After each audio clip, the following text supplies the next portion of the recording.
ನಮಸ್ಕಾರ. ವಿ2 ನ್ಯೂಸ್ಗೆ ಸ್ವಾಗತ. ಈಗ ಮುಖ್ಯಾಂಶಗಳು.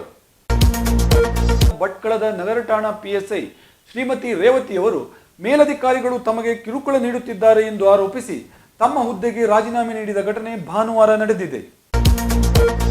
ಬ್ಲ್ಯಾಕ್ ಮೇಲ್ ಆರೋಪದಡಿ ಬಂಧಿತನಾದ ಭಟ್ಕಳದ ಮೂಸಾನಗರದ ಆರೋಪಿ ಅಮ್ಜದ್ನ ಕಂಪ್ಲೀಟ್ ಸ್ಟೋರಿ. ಭಟ್ಕಳದಲ್ಲಿ ಶುಕ್ರವಾರ ಬ್ಲ್ಯಾಕ್ ಮೇಲ್ ಆರೋಪದಡಿ ಬಂಧಿತನಾದ ಭಟ್ಕಳದ ಮೂಸಾನಗರದ ಅಮ್ಜದ್ನ ಕಂಪ್ಲೀಟ್ ಸ್ಟೋರಿಯನ್ನು ನಿಮ್ಮ ಮುಂದೆ ಇಡುತ್ತಿದ್ದೇವೆ ನೋಡಿ.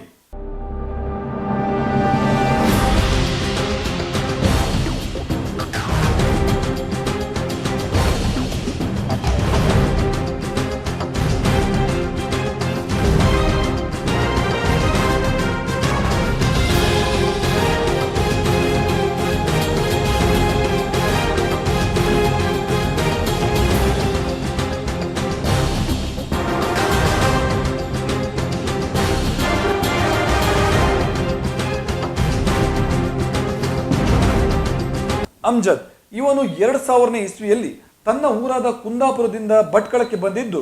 ಅಮ್ಜದ್ ಇವನ ಹೆಸರು ಕೇಳಿದರೆ ದುಬೈನಿಂದ ಬಂದ ಭಟ್ಕಳದ ನವಾಯಿತಿಗಳು ಬೆಚ್ಚಿ ಬೀಳುತ್ತಾರೆ. ಯಾಕೆಂದರೆ ಅಮ್ಜದ್ನಿಗೆ ದುಬೈನಿಂದ ಬಂದ ಶ್ರೀಮಂತ ನವಾಯಿತಿಗಳೇ ಟಾರ್ಗೆಟ್. ದುಬೈನಿಂದ ಬಂದವರಲ್ಲಿ ಹಣ ತುಂಬಾ ಇದೆ ಎಂದು ತಿಳಿದುಕೊಂಡು ಅವರನ್ನು ಪೊಲೀಸ್ ಹೆಸರಿನಲ್ಲಿ ಬ್ಲ್ಯಾಕ್ ಮೇಲ್ ಮಾಡಲು ಆರಂಭಿಸುತ್ತಾನೆ.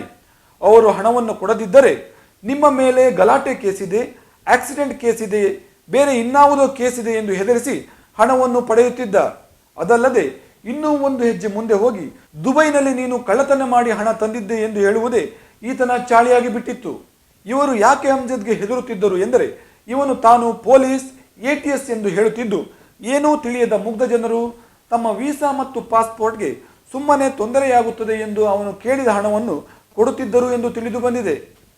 ಈ ಅಮ್ಜದ್ಗೆ ಮಾಡಲು ಒಂದು ಕೆಲಸ ಕೂಡ ಇಲ್ಲ, ದೈಹಿಕವಾಗಿ ಒಂದು ಕಾಲು ಕೂಡ ಇಲ್ಲ. ಇವನಿಗೆ ಕುಂಟ ಅಂತಲೇ ಭಟ್ಕಳದ ಜನರು ಕರೆಯುತ್ತಾರೆ. ಇವನ ಮೇಲೆ ಇರುವ ಕೇಸ್ಗಳು ತುಂಬಾನೇ ಇದೆ. ನೀವೇ ನೋಡಿ ಇವನ ಮೇಲೆ ಯಾವ ಕೇಸುಗಳು ಇದೆ ಎಂದು. 2014ನೇ ಇಸ್ವಿ ಒಂದರಲ್ಲೇ ಈತನ ಮೇಲೆ ಸುಮಾರು 6 ಕೇಸುಗಳು ದಾಖಲಾಗಿದ್ದು FIR number 52 CC 1017, FIR number 53 CC 1064, FIR number 217 CC 271, FIR number 251 CC 333. ನೋಡಿದ್ರಲ್ಲ, ಇದು ಇವನ ಇತಿಹಾಸ. ಮಾಡಲು ಏನೂ ಕೆಲಸವಿಲ್ಲ. ಆದರೆ ನೋಡಿ ಅವನ ಮನೆ ಹೇಗಿದೆ ಅಂತ, ಅರಮನೆಗಿಂತ ಏನು ಕಮ್ಮಿ ಇಲ್ಲ. ಇವನು ಇಷ್ಟು ದೊಡ್ಡ ಮನೆ ಕಟ್ಟಲು ದುಡ್ಡು ಎಲ್ಲಿಂದ ಬಂತು ಎನ್ನುವುದೇ ಸಂಶಯ. ಭಟ್ಕಳದ ಪೊಲೀಸರು ಇವನನ್ನು ಸರಿಯಾಗಿ ವಿಚಾರಿಸಿದರೆ ಎಲ್ಲವೂ ತಿಳಿಯುತ್ತದೆ.